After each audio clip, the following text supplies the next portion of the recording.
Hello and welcome to the Promised Land, a show about Manchester United and part of the 90 Min Podcast Network.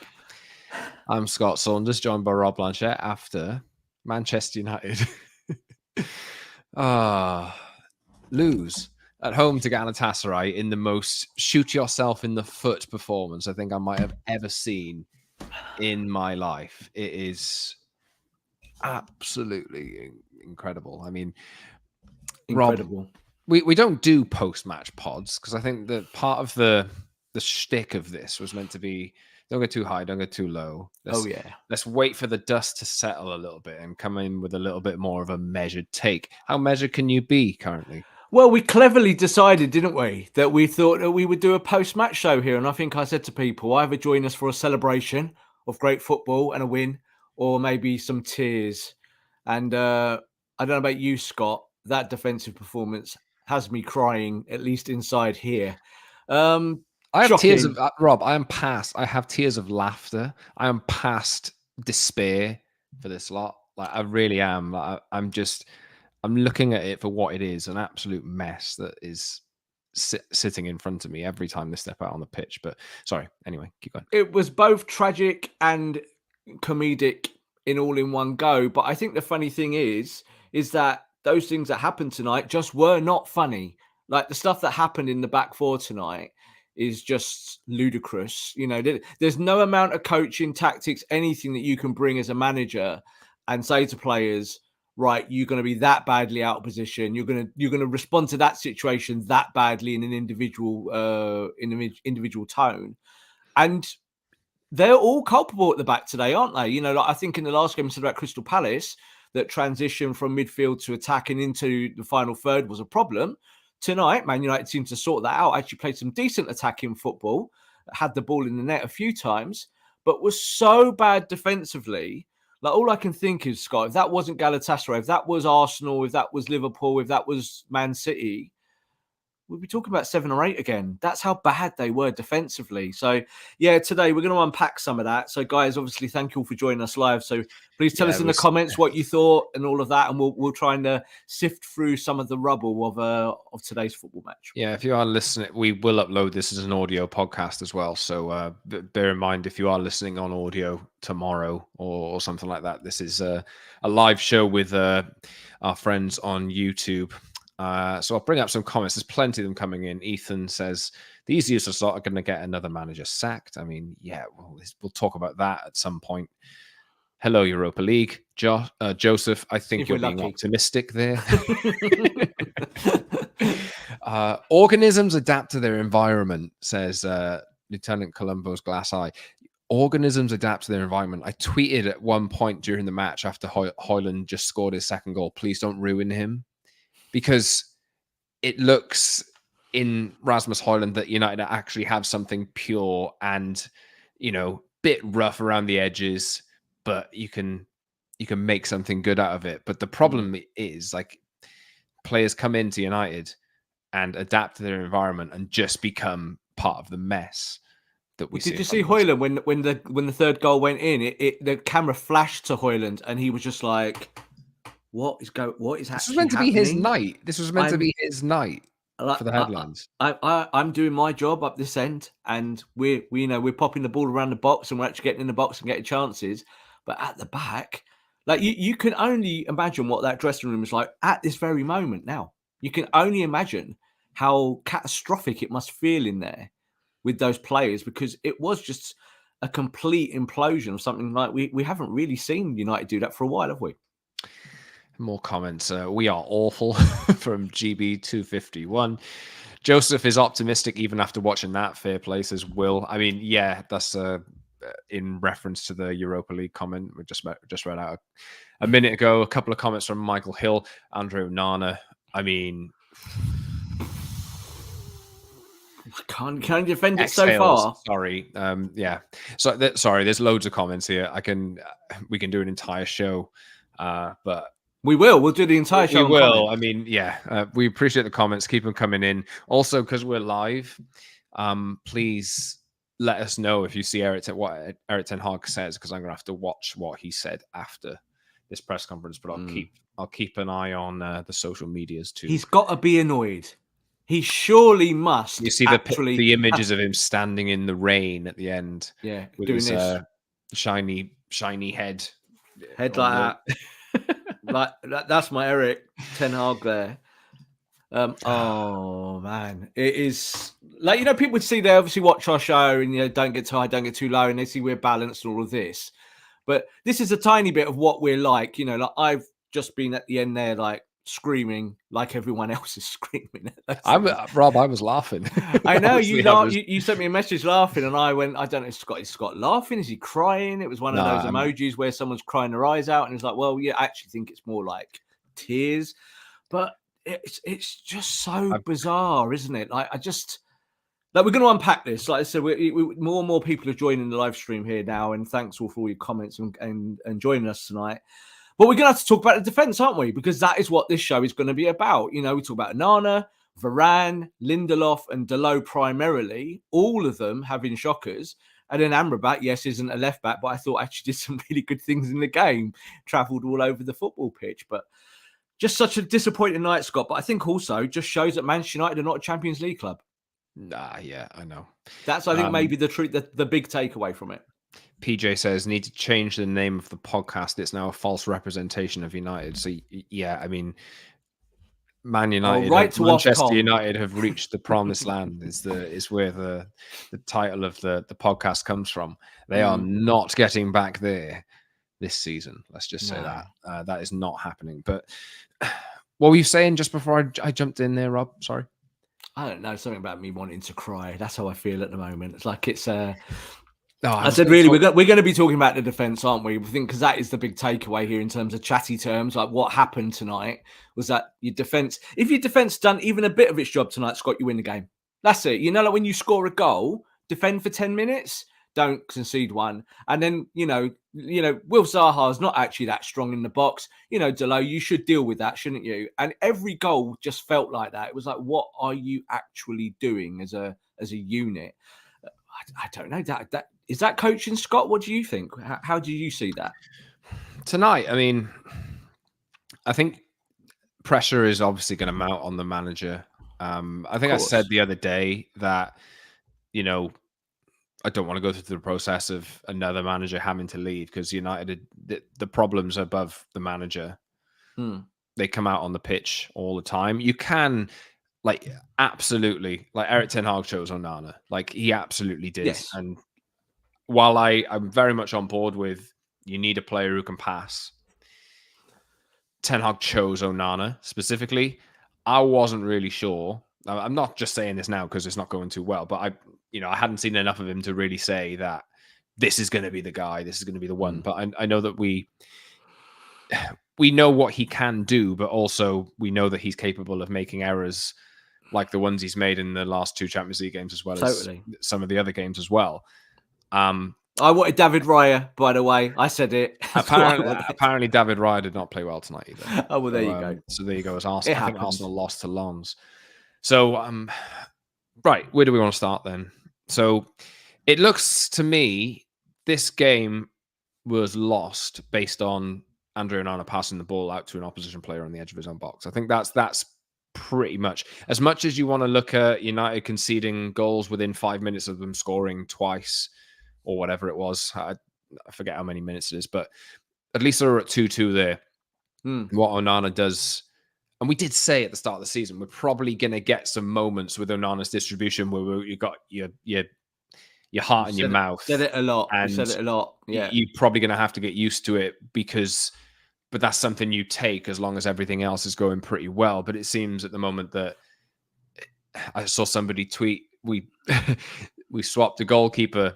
I can't remember who it was. Sorry. We swapped a goalkeeper who had no feet and all hands for a goalkeeper who's got the other way around. Sorry. All hands, no feet for a keeper who's got all feet, no hands. And he's not, the pass giveaway to, I can't remember who it was it Mertens or something like that? And, forced Casemiro into the second booking. I think Casemiro's performance was wayward at times as well. Some of his passing was wayward, but he did some good things, but it was very much 50-50.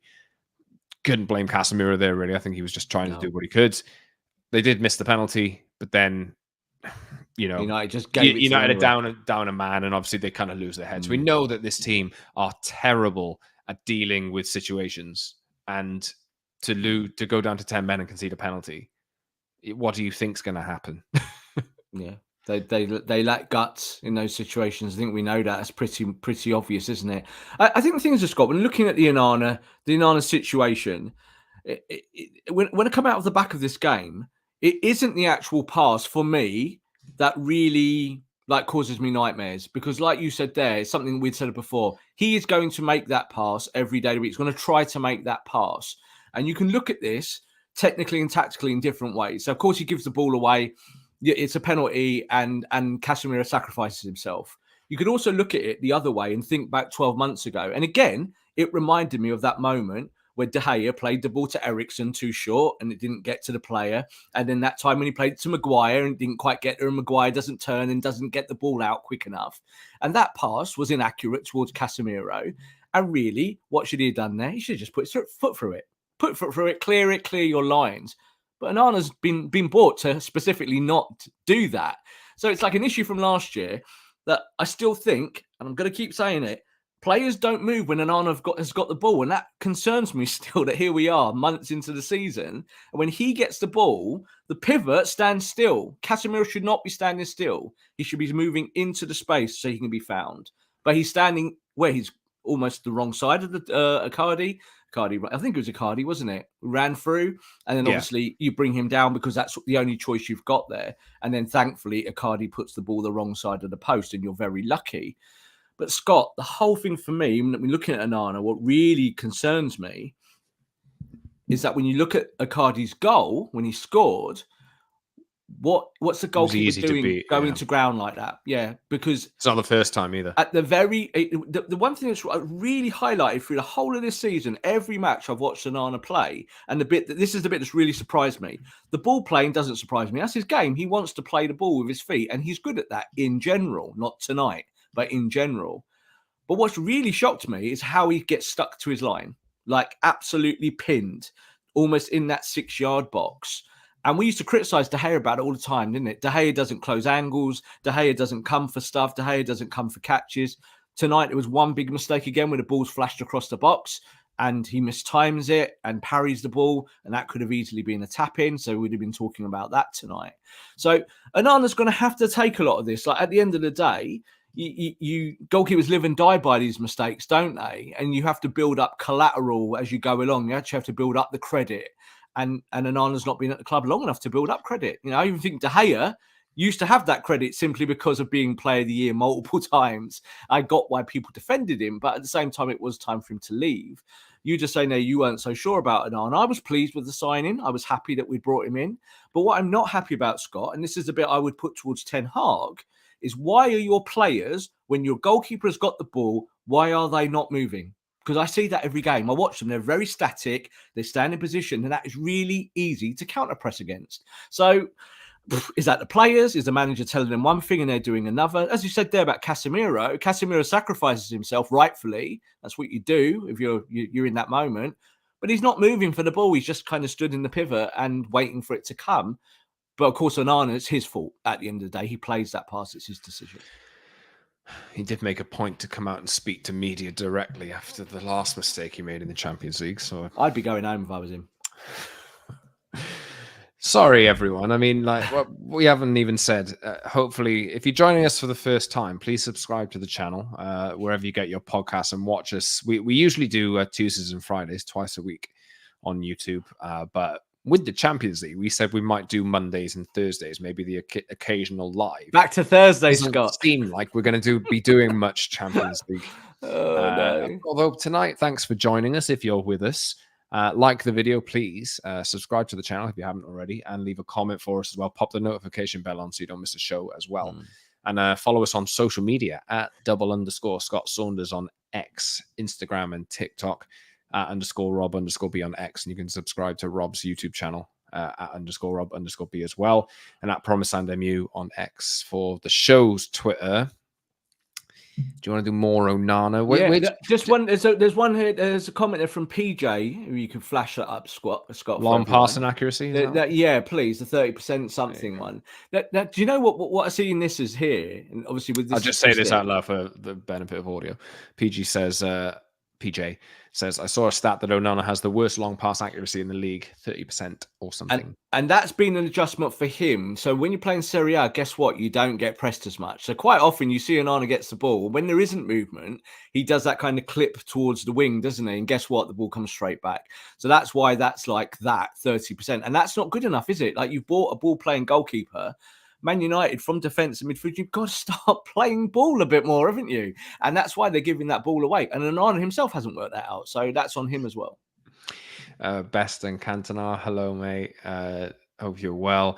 I don't know how good you are with your feet. If you're not a good shot stopper, you're not a good keeper. I mean, that's a fair point. Absolutely fair point. Yeah. We were hoping that. But Onana last year had a better save percentage, better shot stopping percentage than De Gea. So let's operate in some facts.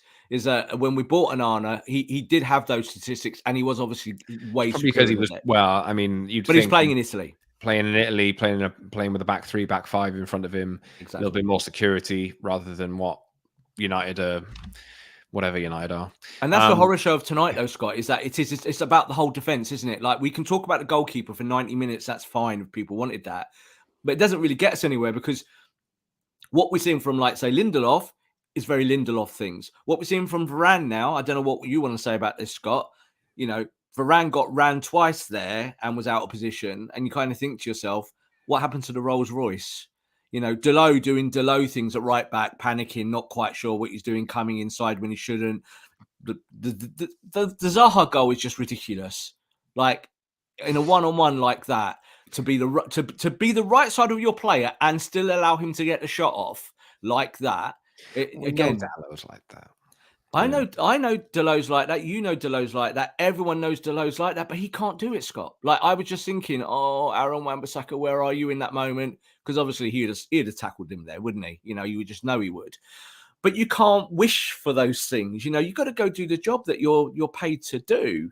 And the whole back four today, I said that Amrabat did get done behind once or twice, but I think you expect that because he's not a left back. Not a left back, yeah. But he did really well in midfield. I thought when he progressed, well, he was actually overlapping tonight, and I was thinking, wow, like he's actually going on the outside here of Rashford. That's quite interesting to see, but just such a exasperating defensive display. Shershaw, hope I've pronounced that properly. Sorry. Says, I love how immune you guys have become to it. I have the same feeling. I'm laughing at our situation. It's all you can do, really. Like, because if you just get so irate and angry, you know that United aren't getting out of this situation anytime soon. Yeah. You know that we've been stuck in this loop for 10 years. So just, it's really hard to say because football's a massive part of everybody's life. United are a massive part of everybody's life. Like Rob and I work in football. I can't escape it. No, you know. So it's never easy. Like I told this story once or twice. I started working in football the season after Sir Alex Ferguson left, and all I've had in my time working in football is this. Yeah, you know. I suppose it's payback for me enjoying my years growing up watching United actually win things. I think someone's saying to me there, talk about Bruno. Should we get to that point a little bit later? People always want me to talk about Bruno, Scott. I don't know why. Do you know what? We can talk about Bruno, but I think this is a point that I would like to make about the entire team tonight. And I put Casemiro in this. Why Christian Eriksen was brought on at halftime is probably because I think Erik ten Hag saw what I saw. Yeah. They kick the ball up in the air. They kick the ball at each other. Yeah. There is not one composed head on that pitch. None of them can get their foot on the ball, take a touch, turn, pivot, and pass it to their mate next to them or break the lines. None of them. And we're talking about Bruno's a creative. People moan about Marcus all the time with his passing, and I understand that. I think he can't particularly pass the ball. But you've got Casemiro of all his Champions League trophies where he played in that midfield with all those great players. Why is it that ball progression in that part of the park is a problem? And as you said there, like I thought Hannibal played okay in the first half, and you see the energy he gives you. And yet in the second half, when United got the ball on the deck and started playing it better, and obviously through Eriksen, and Eriksen had a big, profound impact, didn't he, on the ball? You saw that. Was that Man United then completely lost their engine, didn't they? They completely lost the engine. So you took Hannibal out, who was your engine cog, and then you're saying to Casemiro, you're going to have to do the engine work. Bruno, you're going to have to do the engine work. And then we're going to let Eriksen have some room to kind of breathe. Eriksen did his job, but then the engine had gone. So you'd lost Hannibal, and it showed because Galatasaray then went from midfield to defence with their eyes closed over and over and over again. What are you laughing at, Scott? We were playing one-touch passing. There you go. For all of about 10 minutes. No, I mean, like, there's just not an ounce of composure in this team. It's really interesting, Scott, right? Just want to add on about I'm going to add Marcus into this, right? Marcus Rashford, really good assist, yeah? Would we all agree on that, yeah? On the right-hand side for the header. He lifts it perfectly, gets it up, he puts it right on his head, puts it in one place where the striker can put the ball away. Then he breaks the offside trap, obviously, from deep, and he's running in, and he's thinking, quite like this assist, Lark. I'm just going to square the ball, and I'm just shouting at the television, shoot, shoot, shoot. Be greedy in that moment. Be greedy. Shoot. And he didn't. He passed it. And so all these things add up, you see, when we talk about the whole performance, because they're just confused. He looked in that moment. Sorry, we're jumping around. We don't really have an order to run through here because it's just obviously post-match reaction. It's post-match reaction, so it's a little bit raw, a little bit, this kind of thing. But Rashford going through on that moment, it just looked like he had somebody bail me out. I don't know what I'm afraid to miss this chance. It looked like he was shot of confidence as he got closer to the goal. It was almost like slow motion. He was getting to the goal, and he's thinking, now on my left side, I just bring this on my right and I just put it in that bottom corner. But I'm on the right now and I don't like this. So what will I do? And you actually saw him almost looking for the bus. Like when people are running for the bus, looking over their shoulder. He's like, who's the runner? Oh, there's Bruno. Right, I'll pass it. I'll square it to you, Bruno. You'll tap it in. Except the pass wasn't good enough and Bruno wasn't there in time. So just like, again, last year, Marcus puts his foot through that, doesn't he? Marcus doesn't think. He puts that in the bottom corner and we're saying what a great piece of transition football to break the offside trap. Does it concern you that I'm just going to bring this comment from Wandering Propeller, great name. I'll be the glass half full guy. I saw a clear plan from Ten Hag, which in the first half was working well as you could expect, given that it's clear the team's confidence is shattered in the second half too.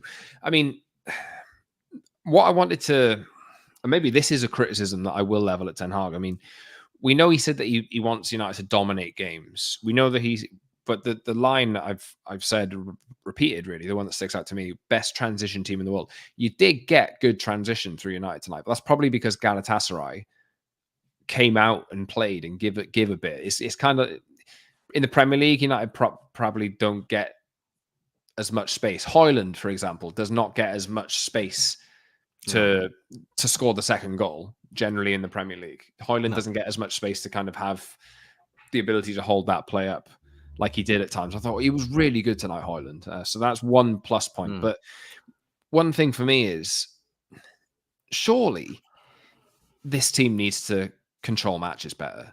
And I looked at that and I tweeted before the game, United played 5 central midfielders tonight, or five midfielders. Let's just call them midfielders, whether it's DM or up to central midfielder, attacking midfield. Yeah. That's 5 players and they still could not control that football match. Like maybe they controlled elements of it, but there's not one player in there really that will just dictate tempo or keep things ticking over. Casemiro can't do it anymore. So is that who's on? Is that Ten Hag's fault, or is this the players just not being suitable? But he's overseen a lot of those players being brought in. I'll just go to that comment there because I said something to you before we went live, which kind of marries up with that. And as I said to you, I said the sad thing about tonight is that United actually played quite a lot of good football at times. There was enough in there for you to go and win this football match. But like you're just saying there, Scott, it's the same pillar that we talk about all the time, control. And this is why I get on Bruno Fernandes's back. This is why I talk about certain players, the stars of the team, that we expect to do certain amount of their role, because it's not good enough saying, but they got the stats and the metrics and this, and this. But, they just give the ball away like countless amount of times. In this kind of game today, Scott, you played 4-1-4-1 initially. And again, I thought Mason Mount, like it's funny we're talking here, we've not mentioned Mason Mount yet, but I thought he played quite well. Again, thought he travelled well. I think he links play well. He gets in the final third, and it's a work in progress. Like, he is not the greatest midfielder in the world, but he's in his first days at Man United. I thought it was the same with Amrabat as well. But when we're talking about this team, it's like Casemiro. I think we should talk about the defenders here as well. Varane and Lindelof and Delot. These people have been at the club a long time now. Yeah. And then you go further up the pitch, and we're saying we're happy with our striker tonight, aren't we? Because he did striker things and helped the attack out and showed what he's got in his locker as a young lad. But if you want to play football, Scott, you've got to put your foot on the ball and stop the game sometimes. So as soon as you've gone 1-0 up, as soon as you've scored your goals, stop the game, slow it down, take a breath, breathe, and then let everyone reset. And United cannot do that for whatever reason. They score a goal and they're like children. They're like running around the playground. Look. This was like Ollie ball. Yay! It's exactly like that. It was exactly the same. And it's the same kind of players doing the same kind of things. So this is why I will mention Bruno, because Bruno's our captain. He's our leader. I'm not digging him out, but you need Bruno Fernandes, this kind of game, to go, lads, calm down. Put the ball on the deck, play 5-yard stuff, and go back to Onana 20 times. Slow it down. Take the pace out of the game now because you're winning. Football is about winning. And that's what Man United are not good at. Man United do not know. They know how to score goals, but they don't really know how to control games. And if you can't control a game, you watch Man City, every time they score, Scott, for 10 minutes, nothing happens. They just put the ball on the deck, move it around, play really slowly within themselves, and then they start building back up their tempo and their rhythm. United just do not have that. So that is something that Ten Hag, I think, can be asked about. I think you can say, why does your team not have that rhythm? And I'm sure he'll say to us, well, that's what I've been training them to do. I've been telling them to do it. They just don't do it. Is it? Like, it's not showing, no. Like, Mason Mount did some good things, but he was definitely culpable of kicking the ball in the air.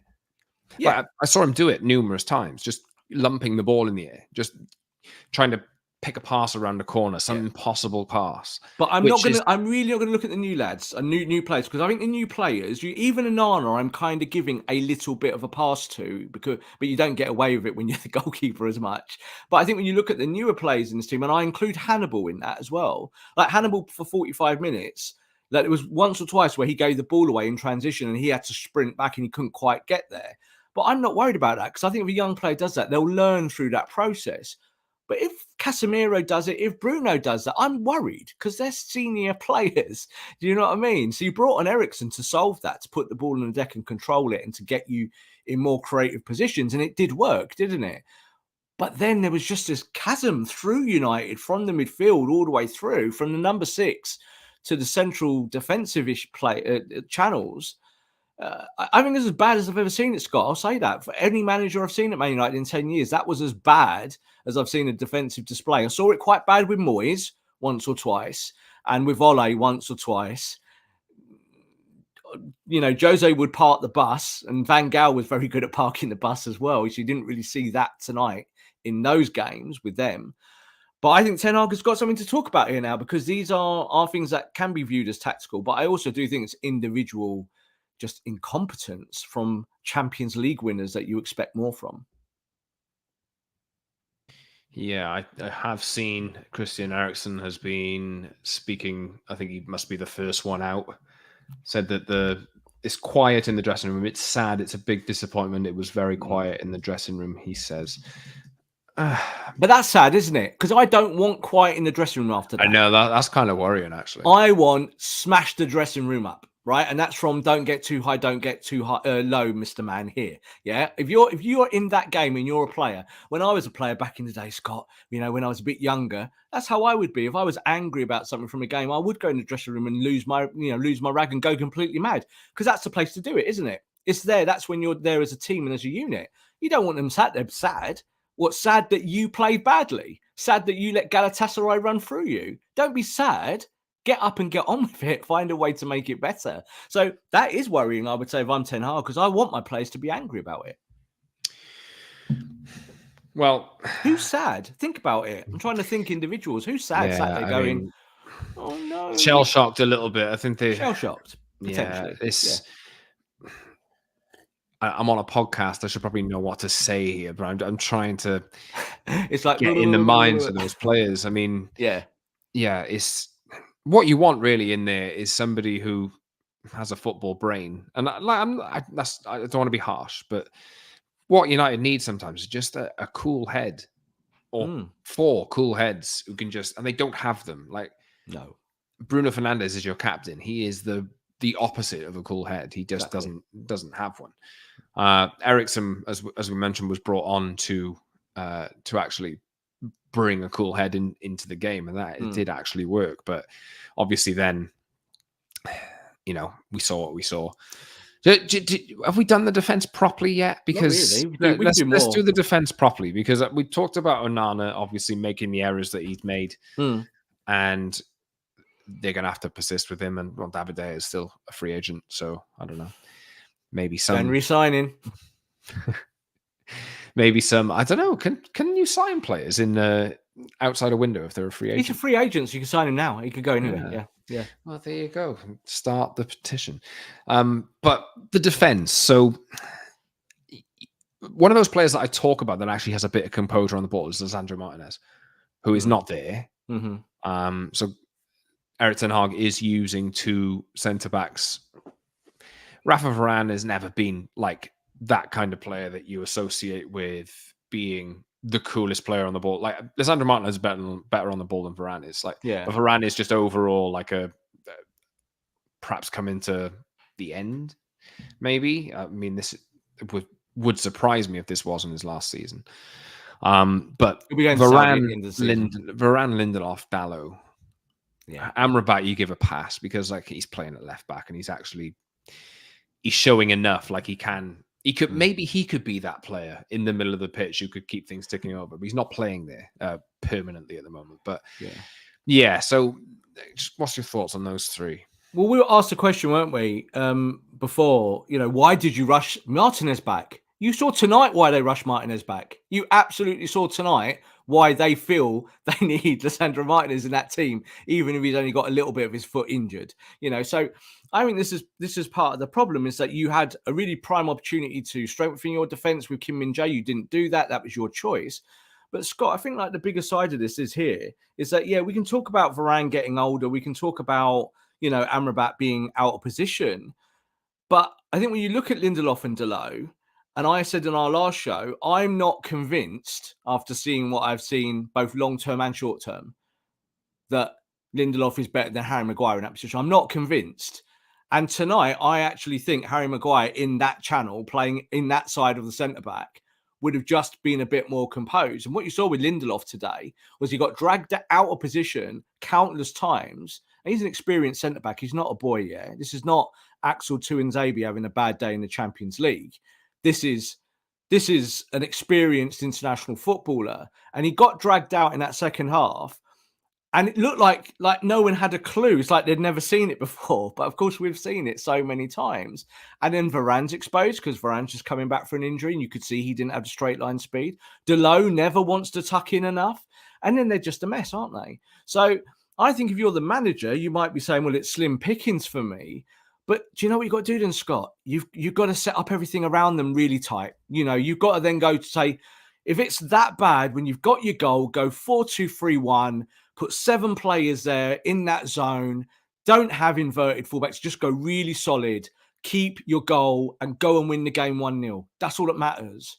And I think that is something that, again, we can challenge Ten Hag on, because Ten Hag wants to play more expansively, but you cannot play more expansively with these players. You can't. In the future, with new players, maybe. But, if your number 6 can't run, and we know Casemiro can't, guess what? He ain't going to be able to cover the centre-backs in that way if Hannibal's not there. So you take Hannibal out of the team, you lose your engine, you got no engine.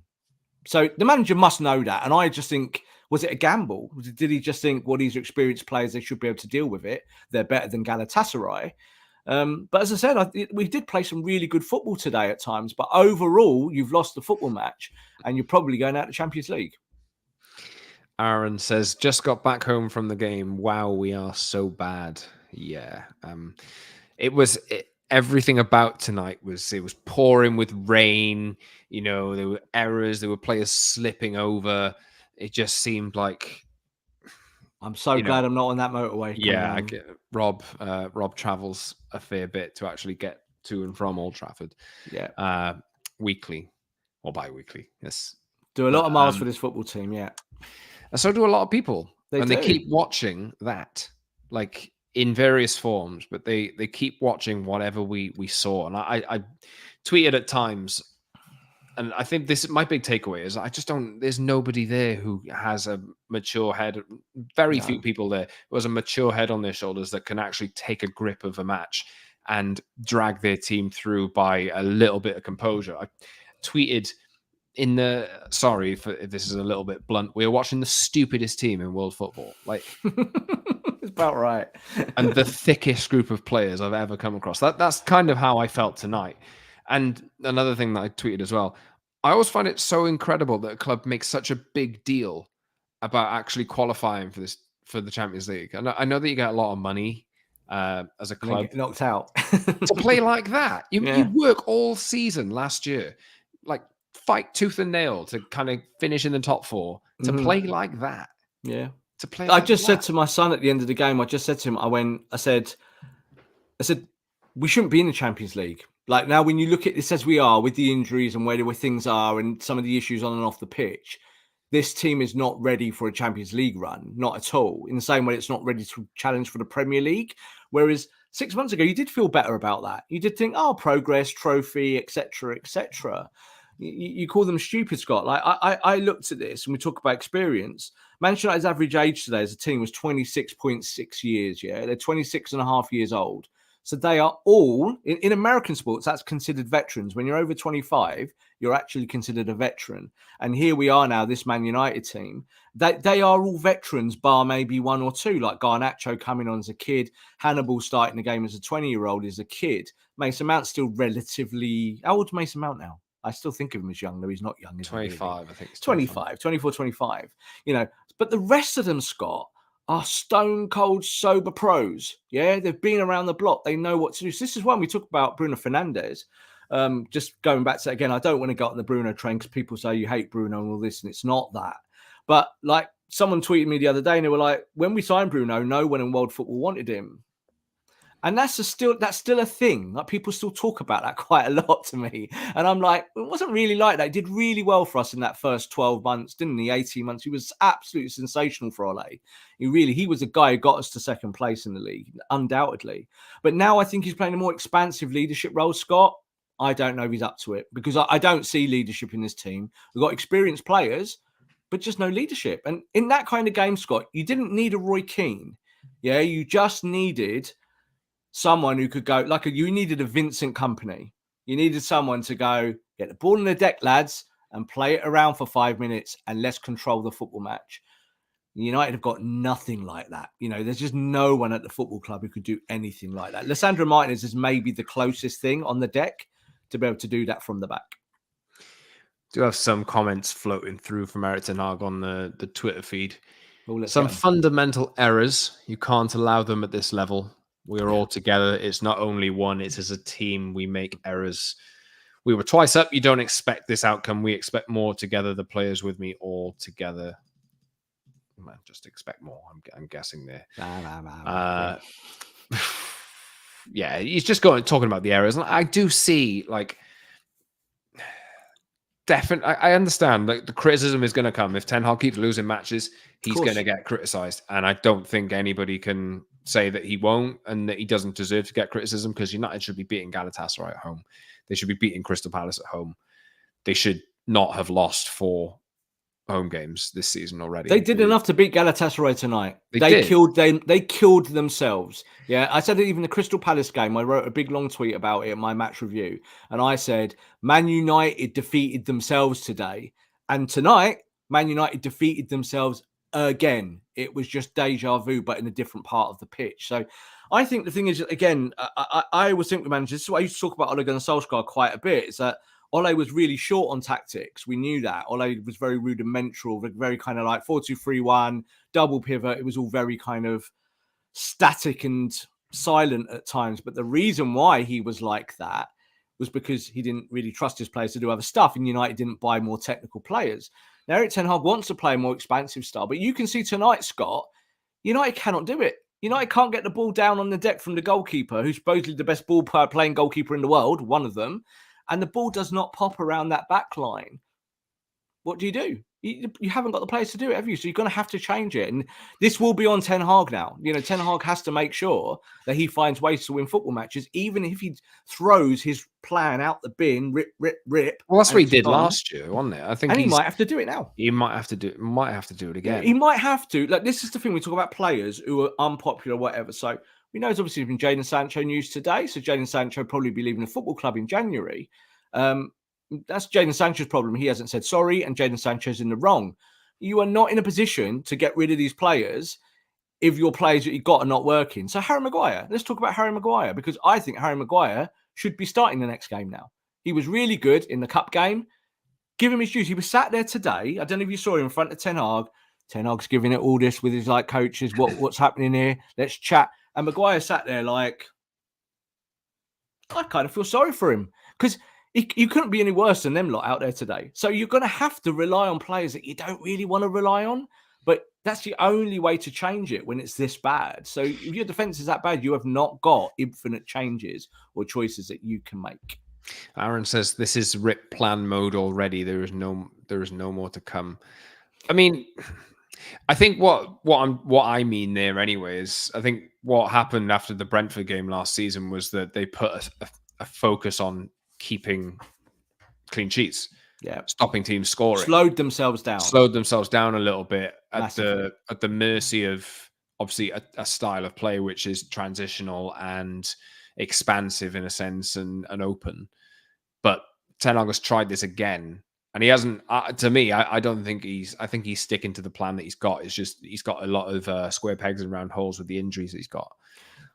But yeah, I mean, he said here, we were twice up controlling the game, and then some errors, fundamental errors we made. You can't allow them. He does deserve criticism, but looking at the errors those players made tonight, I can only imagine what he was thinking, because he can't control what those players do on the pitch at all times. He can try and get in their brain, make them make the right decisions and that kind of thing. But they were just absolute brainless moments. And poor, like Dallow's defense against Zaha was poor. Like, it's just poor defending. That's just the type of player, how good Dallow is. Yeah. Like with Zaha, in that scenario, is really easy to manage. Like Wilf Zaha was talking before about his battles with Aaron Wan-Bissaka, obviously two ex-Crystal Palace players. And Wan-Bissaka was saying before that you just kind of got to stay goal side of him. And the thing is, Deleuze stays goal side of him and still loses him. And then does a pathetic little hop in front of him, which takes the deflection. And I hate that, because to me, that's always a defender. Excuse me, a defender or any player. When they turn their back and jump in the way, it's like they're pretending they're doing something. Where really all he had to do was just stand firm. If he's planted his feet and just stood there and let Zaha run into him, Zaha doesn't get a shot off. Now, Deleuze must know that. He's not a kid. He's not 18. Yeah, he knows that all he's got to do is hold that line and stop the player getting a little bit of room. But then we saw Varane, you see, tracking back, and Varane didn't track back. So there's a whole load of problems there, isn't it? And they're all in individual issues, as opposed to, say, a team shape or something like that. Wandering Propeller, you said just now, shout out, thanks for the comment. I was actually going to bring this up earlier. This is why Erik ten Hag wanted Frankie de Jong so much, for the composure he would have brought. Yes, they couldn't get him. Yeah. And they've pivoted away from that profile of player, which is a little bit weird. Maybe Amrabat, I don't know. I just about to say to you, as you get fitter and as players become available again, yada, yada, yada, I think we've already seen in 3 games that Sofian Amrabat, when he is going to be running the midfield from the 6 to the 8, I think we will be loads better. I think we'll be a lot safer. I think you'll see the ball will not slip away from United in the way that we saw tonight. And you see that Amrabat's trying to do that, isn't he? From left back, he's inverting and coming in and kind of running the 6, which worries me, because Casemiro's a 6 and not running the 6. And you're like, well, Casemiro ends up as an 8 again, and Amrabat's deeper, and you're like, it feels wrong. It's not a proper shape. They've clearly not trained to do that very long, maybe a week or so. It looks raw. and then you lose a game because you've got these big channels running through the middle of your football team. So I think when Amrabat is there, but then what you do, you're waiting for Luke Shaw, you're waiting for Reguilon to come back. Eventually, Reguilon to come. I'm so done with talking about Victor Lindelof and Jago Delo. I'm done with them. I don't want them at the football club. They do this too often where they have these calamities. Varane, I think, will be gone at the end of the season. So I think we'll be talking about new centre-backs. I like Martinez. I like Luke Shaw. I think Reguilon started really well. And I think Wan-Bissaka's been really good the last 6 to 12 months. So you've got a core of players there, Scott. But one injury and you're in a mess. Those two players, Delo and Lindelof, are not good enough for Manchester United if Man United want to be a Champions League team. No way. What else do you want to touch on, Rob? We've been going for 45 minutes. It doesn't feel it's like gone quick, isn't it? 45 minutes. Well, what does people want to just talk about? There's loads of people in the comments and stuff. So thank you again for commenting and joining us on this show where it's maybe a little bit more heated than a normal Promised Lands. I wouldn't say it's heated, is it? It's not heated. I feel more heated. Like I normally do my prep, Scott, and look at stats, and I'm just come out the back of a game going, just finished work, and I'm just like, yeah. I think Aaron's asking here how many games will Casemiro miss? Was it a straight red or a second? One, isn't it? It was a second yellow card. Second yellow. It wasn't violent conduct as usual. So so it was just the one. And you can't blame him for that moment because he's sliding in. And I actually think the reason why he does that, like he does it to try and save the moment, but it is also because he wasn't moving for the ball when Onana's looking for him. He needs to kind of just pull out a little bit so he can spin on the ball and have a lot of space. Instead, he stood on the edge towards the box, and then that ball doesn't get to him because they've read it because he's stationary. So I think that's why he kind of charged back like a bull in a china shop and made that tackle. It was obviously a red card, wasn't it? I actually think it was just a yellow because did they give those as clear goal scoring opportunities now? They've changed the rule on that it's not a red card unless you're through on goal and there's no one around you. Yeah. But it's his second yellow. He'd already been booked, so it was quite obvious he was going off the pitch. We do have some questions here. 1 second. I got Ashish. Can't believe I missed the third live show. Please can I get another shout out? Ashish from South Africa. And Rob, thoughts on Onana? Does he have to weather his first season like De Gea? We did do a bit of Onana earlier in the show, but go on, Rob. That's a great comparison. Great comparison because everyone who's old enough like me remembers how bad De Gea was in year one, like really bad, to the point where he was 19. Yeah, he was 19. Exactly. So the age thing does matter, of course, but he was brought to be Man United's number one from day dot, and he was. There wasn't really a lot of choices around at that time. Like he was a very talented goalkeeper at 19. We saw him when he came in. But there was that game against Newcastle, which I'm sure everyone remembers, where Andy Carroll went right through him and smashed him. And that was the end of him. He got dropped out of the team after that. He got smashed and he just couldn't be a goalkeeper for a bit. He was out the team for 2 or 3 weeks. Fergie took him out the firing line. Now, there is that opportunity here to do that with Onana, but it's a little bit of a different situation. But it is year one at the football club, which is probably the most dysfunctional football club in England. So, every mistake you make will be amplified. But if you keep making those mistakes, you're probably going to get dropped, aren't you? Like, we've got another goalkeeper. Maybe it's time to give him a go. Like, Onana will be missing for the African Cup of Nations because he obviously will be going on Cameroon international duty. So you're going to be having this goalkeeper playing for that 5 weeks. Maybe Onana needs to go and sit on the bench for a week or two, and then you bring this lad in and you let Onana settle down. What do you think, Scott? I don't know. Come on, Scott. You work in football. I think you've done everything. You said everything there, Rob. I mean, I am not convinced. I've got to say, it's a bad start. I was more than willing to give him a chance, obviously, because this is a Ten Hag choice. This is absolutely an Eric Ten Hag choice, and you're stuck with him. Yeah, you can't drop him. You have to play him. Like for me, the goalkeeper that they've signed from Turkey by India, he will get some game time, but he's very much a firm number 2. Andre Onana is there to stay for this season at least, and if Ten Hag stays long term, if he somehow gets out of this mess, that's the keeper he's chosen. I agree. There's a lot of things that the players ahead of him aren't moving for him. The passes aren't always on, this kind of thing. But as a goalkeeper, I mean, he's not an easy chance to go past him. Yeah. And that is a concern. Larry Healy compares him, Onana, to Bartes 2.0. I mean, another good it's a comparison. good comparison. I mean, and that's worrying. Bartes was a World Cup winning goalkeeper. So, like, Fabian Bartes wasn't bad, and he was probably ahead of his time in terms of the whole sweeper keeping thing. You know, like, I think he actually played in pre-season once at fullback or on the wing or something because he was that good with his feet. But Onana has to be able to. I think this is why tonight, even though he gave that pass away and there was a penalty, we would not punish for that, were we? It didn't go in the net. You got away with it. You dodged a bullet. But I'm really worried about his position in goal. Like, I don't get this whole being stuck in the 6-yard box. Like, I didn't think he was that kind of goalkeeper. When I've watched him before, he's always been pretty progressive about how he closes angles down.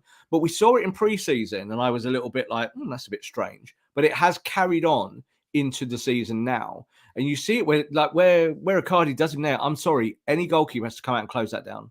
You have to come forward with your hands out, and you have to be ready to do that Schmeichel star shape to stop that ball, because that's all you've got in your locker there. And he kind of just goes down and puts a hand up in the air, and you just think, and I think, is that confidence or is that ineptitude? It's a swing. It's Manchester United, Rob. It's Manchester United, and I think Ten Hag will feel really let down by individuals, but at the same time, players don't get sacked. You know, unless you're Jadon Sancho, maybe. But players don't get sacked and managers do. So I back Ten Hag fully. I don't think this is any kind of like, let's time to sack Ten Hag. I said on the previous show that you need to stick through this. But like you said, Scott, in the last show, you're going to get these horror displays where you're going to have to just suck it up and accept it. And that's kind of where we are, isn't it? Is that until you get through the injuries and buy some more players and bed players in and get more youth in the team and rotate a little bit more effectively, I don't think this team can rely on Varane because of the injuries. I don't think this team can rely on Casemiro. I don't think this team can rely on Bruno Fernandes. So you have to find players that you can rely on as we move forward. And that is not something you can solve in, say, the next 2 or 3 months. We'll close up soon because we've been going for a while. But best in Cantona again. Do you guys think Ten Hag will get the time he needs? I will say that I feel like the club are behind him. But if you're a Man United manager, you can't. The run that they're on cannot continue. Like I said on the last show that I'd be happy to take a season if it meant that everything above was corrected, if it meant that, no, we don't have Champions League football, we don't have any Europe either. Just try and facilitate whatever is going to happen with the ownership. Get the change made and try and start again if it means that we stop falling through this cycle. Because I think I'm really hesitant to say that. Well, I really don't want to see this happen because I like Ten Hag. I think he's got some of the minerals to be able to do the job, but at the same time, he's gonna have to stop trusting players. He's gonna have to go with players that will actually do his instructions. And this is the thing. Like I think you look at all the experienced heads in there, and like this, it's going to be a while till all these injured players come back. But I look at someone like, this is going to sound terrible, someone like Kobe, you know, who is actually mobile and able to, you know, like there's no choice. It's so stupid to say that you can just rely on a 17, 18-year-old kid or you can just throw him in. But it seems like at least he's got the essentials there to be able to carry out what Ten Hag wants to do. It's either he does that to try and find players who fit the profile of the positions that he wants properly, rather than doing square pegs and round holes outside of the injury crisis that they have. It's either that or he reverts back to last season. And you can be braver with you. You can be braver with you because you can say to them, if you make mistakes, you're learning. Yeah, I'm not brave with Casemiro. I'm not brave with Bruno Fernandes. It's not about bravery with those players. I look at Kobe Manu, and there's no doubt that he can quickly develop in something really, really good. But you have to just take the rough with the smooth. You know, like there was a joke, obviously, about when United were looking at Jude Bellingham, and one of the reasons he didn't come to the football club is because he knew he'd be sat on the bench for weeks and months and forevermore. So he went to a team that would play him. And Dortmund didn't sign him as a kid and go, well, we're not going to play you. They said, you're going to come here, you're going to play. And we, you know, all right, we are only the second best team in Germany, but we're going to play you. Now, Man United, the heat is a lot hotter here, of course, but look what Hannibal has done in just 3 or 4 games. Absolutely showed he's gone from being a completely no one to now someone that you can use in your team. And Kobe Manu will do that as well. And I said just a few days ago, Scott, you're going to have to bench players that people go, oh, you've benched that player today. That's interesting. And you've gone with a kid. Because it's not just about trust. It's about who can actually do the job. Yeah. And Kobe Manu is technically good enough to be better than any of those number 8s we saw out there today. I don't care how many Champions Leagues you've got. Kobe Manu is going to be better than you. Yeah. I think today was It's the day that I've now changed. I think the Varane Casemiro thing, you've known it was coming for a while, but now it's like, okay, like we've got to do something now. I think this is this is the time where you got to look forward, and I think both of them have to go in the summer. Like they both have Saudi offers on the table. Those Saudi offers will be reactivated again at some point, and Manchester United might actually be able to make a pretty penny out of these players just by selling them off to Saudi Arabia. And I'm sure that they can go to that league and earn a lot of money and win a lot more football matches. We've seen what Cristiano's doing out there, so they see that and go, oh well, we can elevate our career here, keep carrying on and earning really good money. And I think that they will also realise pretty quickly, Scott. And I think Casemiro is in that process, definitely, of realising that the Premier League's a beast. It's a hard work. Like, you're going to get caught out. Tonight, I said after the Palace game that United are more suited to Champions League football than Premier League football with their team. And yet, even tonight, we saw Galatasaray, a Turkish team, do Man United in transition in the second half because they don't have any presence in the number 6. They've got medals in the number 6. Yeah. They just haven't got what you need, and that's the fundamentals. And if Kobe Manu was playing 6'8" tonight with Amrabat and maybe even Eriksen as a ball player, I think you have a better, solid, more fluid midfield in terms of ball on the deck, in terms of work rate, and in terms of energy. You just don't get that, I think, with some of these main protagonists that we talk about every week. Ashish, on one last question. When you finish 4th in the Champions League, do you go to the Conference League or out of Europe completely? It's out of Europe completely. So that is... Oh, do you not get into Conference? How do you get into Conference League? Conference League, you drop out of the Europa League group stages in 3rd place. Yeah. PJ, I think that I'll make this the last comment. PJ, Real Madrid made such a smart move passing on their deadweight to United. Look what they replaced them with. As Jude Bellingham scores another goal, flanked by Camavinga and Tchouaméni in the midfield, while United have a Casemiro problem that we all knew. As good as it was at the time to have Casemiro in, we knew who the smarter club was there, and we know who the beneficiaries of this is. United made that choice because they needed a player like Casemiro at the time, and it worked for a season, or for 7 months, or say that. But a properly run club, 6 months, makes the decision Real Madrid made on offloading Casemiro for a price which was great for them that they could reinvest. I think Camavinga cost like 25 million euros or something like that. Not massive money. And then you've got Tchouaméni and you've got Jude Bellingham and you've got Fede Valverde in there as well. That's their midfield set for a decade. United now have to pass on Casemiro, after a season or 2. Yeah, and look, we did a show when Casemiro was signed, and you and me were both skeptical. We were like, okay, like we know what Casemiro is, we know what he's not, and what do Man United need? Well, they need a number 6. He's still maybe probably the best number 6 in the world, trademark, etc., etc. But he was very much 4th, fifth choice at Real Madrid, and Man United paid 60 million plus.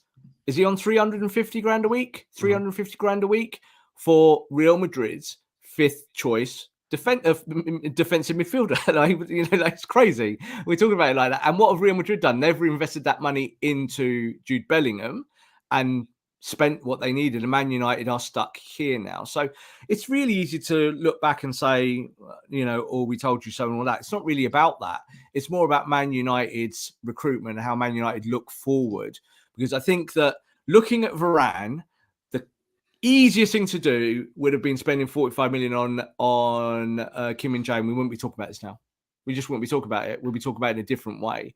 And if you can get Kobe into the team now, you might get away with the whole thing with Casemiro. You might just get away with it. Or if you get Amrabat somewhere in there. I like Amrabat in his first 2 games, Scott. I don't know about you. I think he's been the big positive in terms of ball on the deck, energy, aggression, and doing all the right things that you want a player to do and taking responsibility. But yes, he's not a left back. So I think there are bits that you can cover when everyone comes back, but you've got problems now. Like, you have to solve the here and now. You have to solve Carrington. Like, after the day of tomorrow, when they come back, you're going to have to tell these players exactly what you think of them. And they're either going to respond well, Scott, and go win the next match, or they'll respond badly and they might get you sacked. Like, you talked about player power recently. I think that's the only way that players do get you sacked, is if they just stop believing in your methods. I don't believe that's the case here. I just think that they're just stupid. They're not capable of it. Yeah. They're just idiots. Yeah. And a lot of that idiocy was there with Ole. Like, it's the same players that we still kind of talk about with the same, the same brush that we're painting these issues with. And you need to get rid of a few. Like, you should have done that in the summer and you didn't. And I think that's on Richard Arnold. Will G says, cheers for the show tonight, lads. Feel a little bit better, I think. Well, hopefully we help one person at least. But we will wrap it there because we've been going for over an hour now. And it is getting late. But yeah, Man United 2, Galatasaray 3. United have 0 points in the Champions League. They now need to win. They need to go unbeaten for the rest of the group. Need to win 3 at least. Probably 4 games to qualify from the group. It's not looking good, Rob. It's not looking good. But I think we should go for someone like Graham Potter. Long-term build. We'll end the show there. No. Ten Hag in still. Like, I watched that. He has to deal with this, but this is what it's about. In adversity, Fergie had to do this. Yeah, for 3 years. His team was garbage when I was a kid. Absolute garbage. It's worse than what we saw tonight. It was terrible, and he had to build it. But there's no way that this manager is going to get any longer than 10 minutes, because that's what Manchester United is. And if we keep losing games and the players fall away like this, then yeah, unfortunately, we will be talking about who the next manager will be. And I really don't want to have that conversation at the moment. Like, who's out there to do it? Aka says, smells like Conte in here. Oh God, it does smell like Conte. Stop making the same mistake over and over again. But anyway, yeah, they do, don't they? United do. They make the same mistake over and over again, don't they? We gotta. I'm done. We've got to go. We've got to go. This will be available on audio. Not that you'd want to listen to it a second time, but subscribe, please, wherever you get your podcasts. If you haven't subscribed, thanks so much for joining the show. If you have in the last hour or so and stuck with us and leaving comments, plenty of them coming in. Really appreciate the support. And hopefully we made somebody feel a little bit better about whatever we saw tonight, because that was goddamn awful. Subscribe to wherever you get your podcasts and watch us on YouTube, the Promised Land of Manchester United podcast. Like the video, subscribe, leave a comment as well, and follow us on social media at @_Scott Saunders, @_Rob_B, and @PromisedLandMU for the show. Good night, Rob. And good morning to you if you're listening on audio tomorrow or in the next few days before United play. Mind you, we'll be back later this week. Oh, God, to look ahead to Brentford. It doesn't stop, Scott. Wherever United go from here. It does stop, actually, after the Brentford game for the internationals, break. Yeah. Oh, Brentford. And then it's Man City, I think. Glory, Man United. Yeah. Thanks, everyone. See you soon. And I think I might have to go and sit and watch the highlights just to. Well, I'll see what Erik ten Hag has said. I'm going to go to bed and pretend football doesn't exist. I've got to go to work tomorrow. Great. Anyway, thanks everyone for listening. See you soon. Really appreciate the support. See you soon.